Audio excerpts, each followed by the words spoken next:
Hello, everyone. Hi, Michelle. How are you? Hi, I'm fine, and how are you? I'm good. We're back to our regular spot, talking about these 2-week periods, and this time we got a new moon that we're talking about going forward. We have a new moon in Pisces in the southern hemisphere. Um, That explains a lot. that explains a lot, right? So, feeling kind of fishy, Yes. cold feet, all of that, but wanting to escape and the fogginess of things. But we're going to talk a lot about what's going on for the next 2 weeks with this Pisces new moon that's setting. Yes. And you can see here in the chart that we've got a Mars that is together with it in Pisces. So there's Mars in Pisces, it's quite frustrated because there's this absoluteness of the sign of Pisces, which is like the broad ocean. It's very expansive and Mars is very focused. So the challenge is about finding this balance between the focus pinpoint of something to do and the blankness or the blank canvas that we're being presented with at the same time. And we're talking about Uranus being involved and Pluto as well, bringing their energies into that new moon going forward. And as you know, Michelle and I do offer a joint reading for anyone that would like a combined angels and stars guidance session with whatever you're going through. And you can contact us, either of us, on our email or on the link below in the description.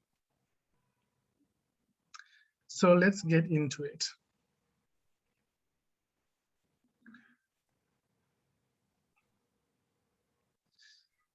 So the first message here, you can see there's a ship out at sea, and this is about, yes, one, we're wanting to venture out, we've had some time to think and imagine and vision what we want to do and communicate that, but we now need to step back from things and not be disrupted by many things that are going around us. We need to be a bit more adaptable, to adjust our sails we're on this journey for better or worse. We are on a journey now. The ship has left the harbor, so to speak, and it's about focusing our energies to receive, to accept this journey that we're on, whatever that is for you, and become comfortable with changes and allow yourself some breathing room so that you can take stock of your surroundings. You can get into what needs to be done better. I think it's so important, I think in one of the videos we did also speak about change, and it is something that is with us. And throughout this message and receiving the guidance, we have to start taking ownership and taking charge of that change. Instead of saying, change again, I'm journeying again, what is this journey going to hold? It is for us to decide it's not change. Well, if it's not change, then what is it? And throughout, I just heard, fill in your gaps, fill in your gaps. So whatever's unknown for you and whatever you fear and whatever's scary about this journey, fill it in, fill in the gap. Don't let it just be out there and say, I'm resisting it or I'm fearful. Turn it into something where you drive the change so that you can take your power back. If it's not change, what is it? If it's not fear, what is it? If it's not procrastination, what is it? So do you mean like if I look at what's happening and identify a lack, like, oh, I need that skill or I need that, like take some proactive action and do something with that? Absolutely, yeah. And sometimes we hold back because we don't know how to transform that energy, or we don't know how to get it or how to change it. But if you're in your own energy, just fill in that gap with whatever's going to work for you in that moment. Fill it in and keep on sailing. fill it in and keep on sailing. You will get to where you need to be. Yes. Very important. And again, the focus for the second message, just like we've had for most of this year, is about who we are, who are we becoming. And but it's a different flavor this time around, you know. We are on that ship, but there's other people also on that ship.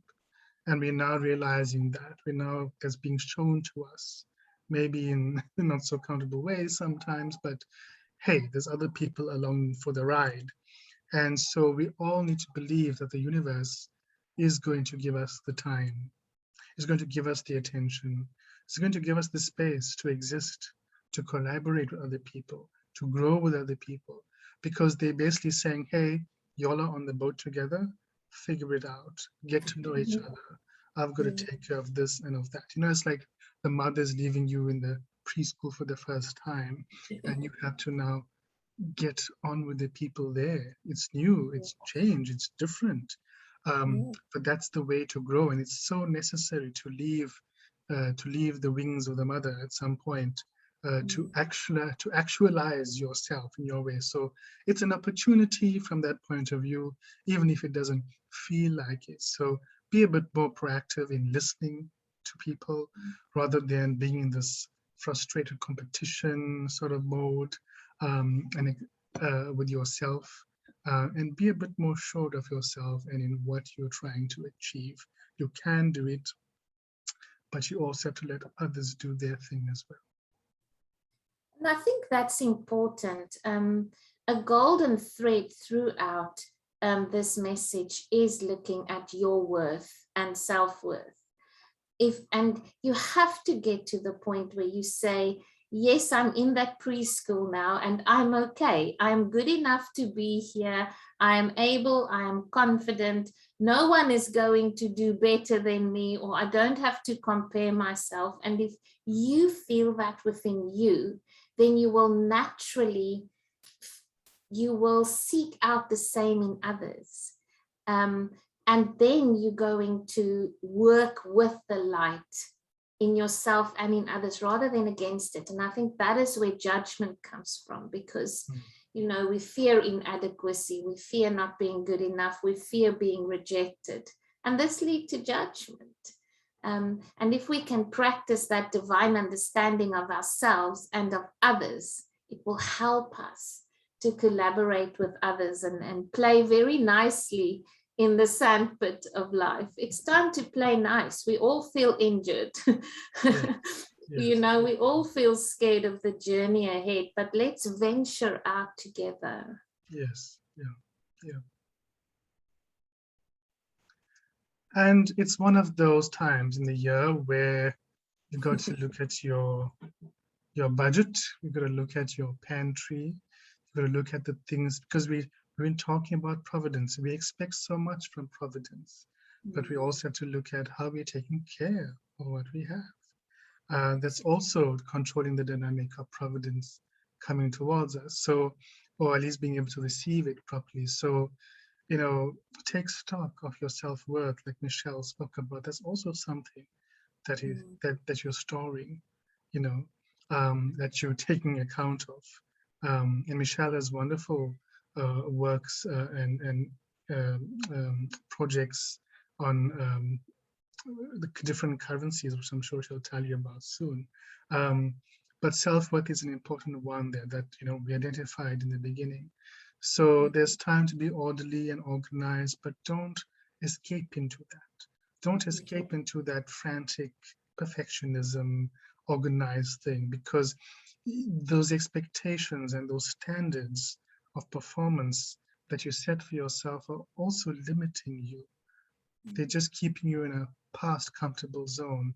They're not really serving you going forward. So the key here is to trim down, to simplify the amount of things, you know. So just pick 3 things for today that I'm going to do for my work.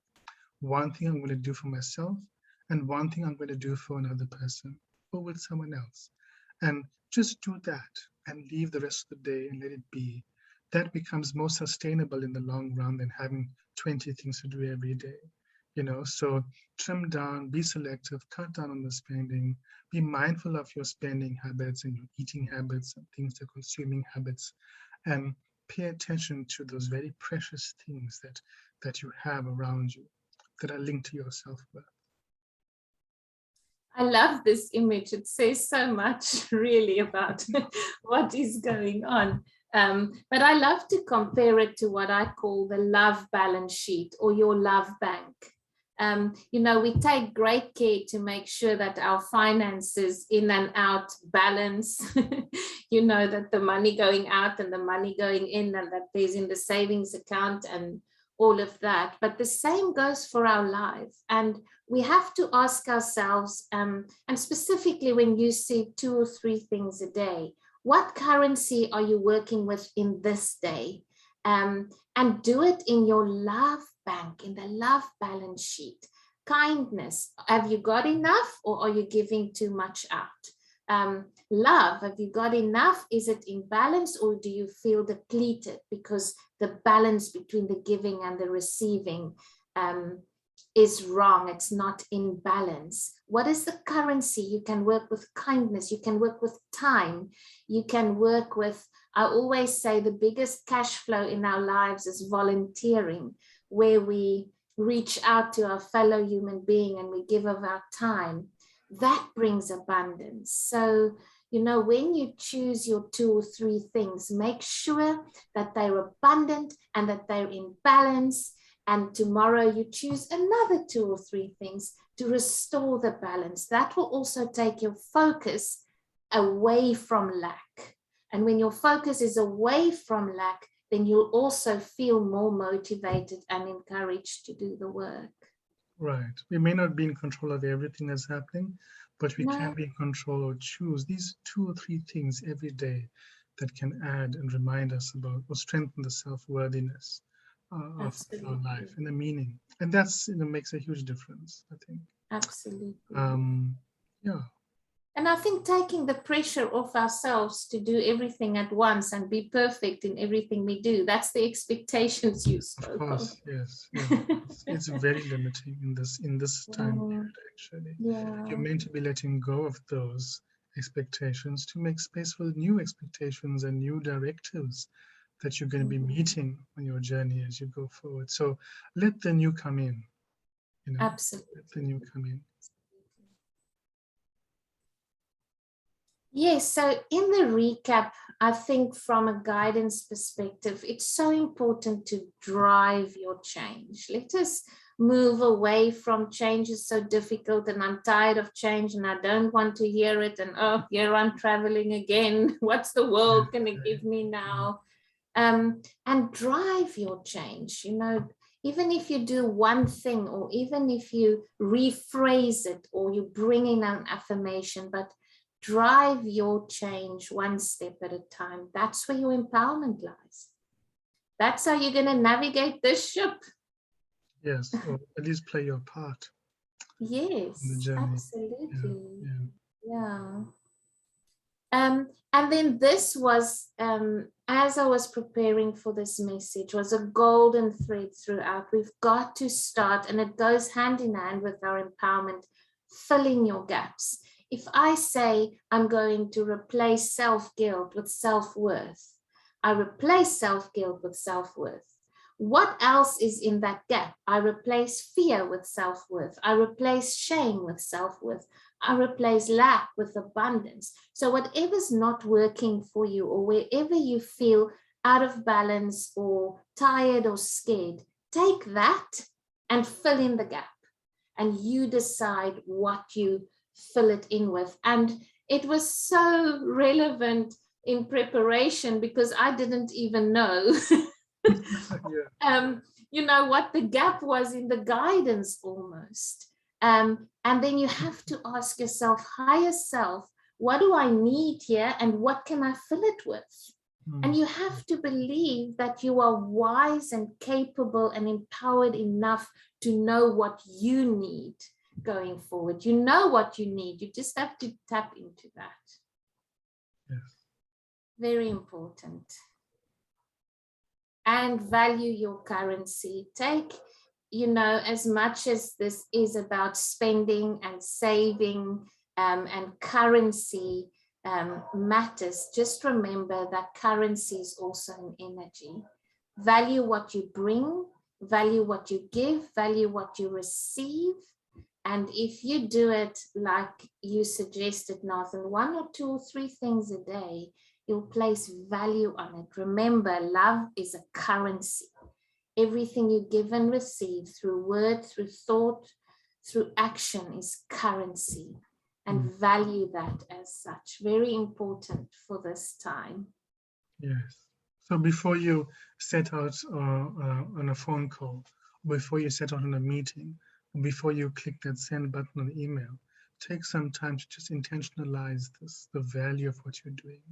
Absolutely. Right? Because it might not change the perspective other people have on what you're doing, but changing your view on your journey is what this is all about, right? You know, I'm remembered now about the law of abundance, because the law of abundance said the effects of our actions results in gifts or blessings or money or friends.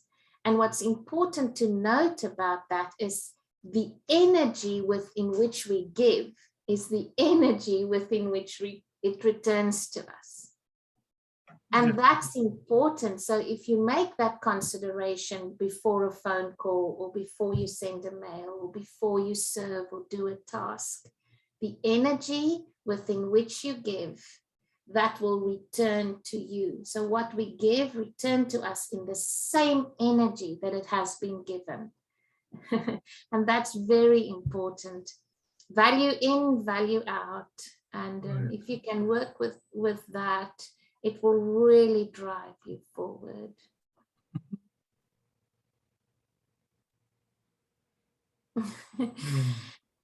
And then the guidance really just comes from our higher selves this week in terms of your soul, and it's time for expansion.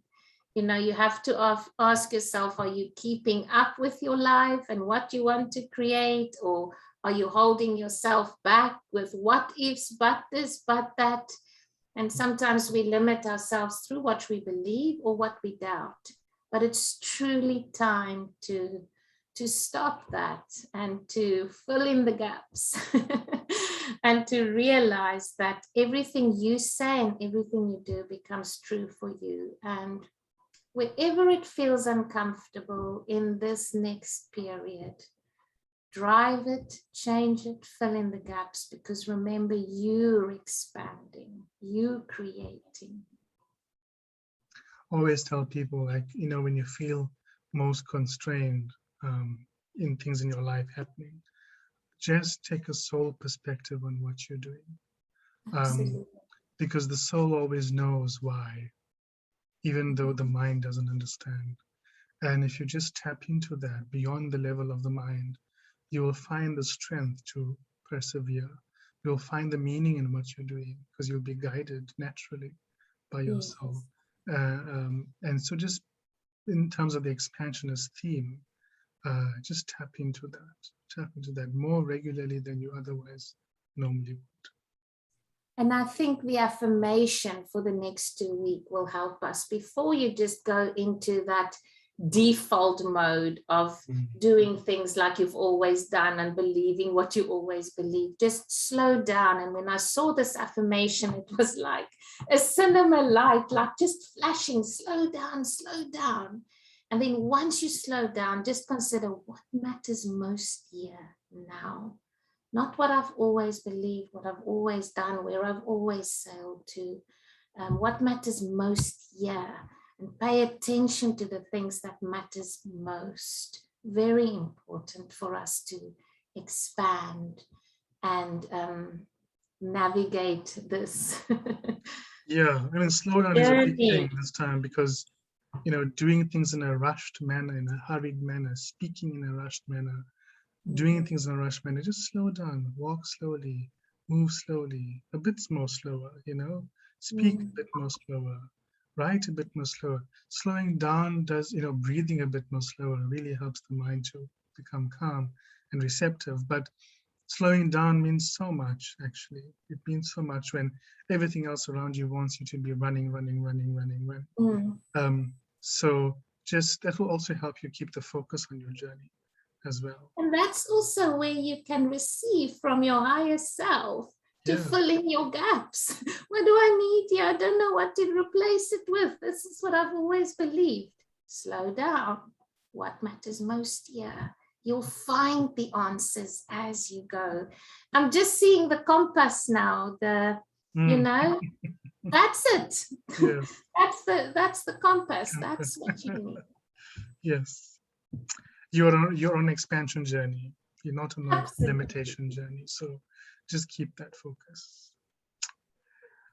Right. Well, thank you, Michelle. And, you know, it's always a pleasure doing this with you. If any of you would like a joint session with us, just let us know. We're available.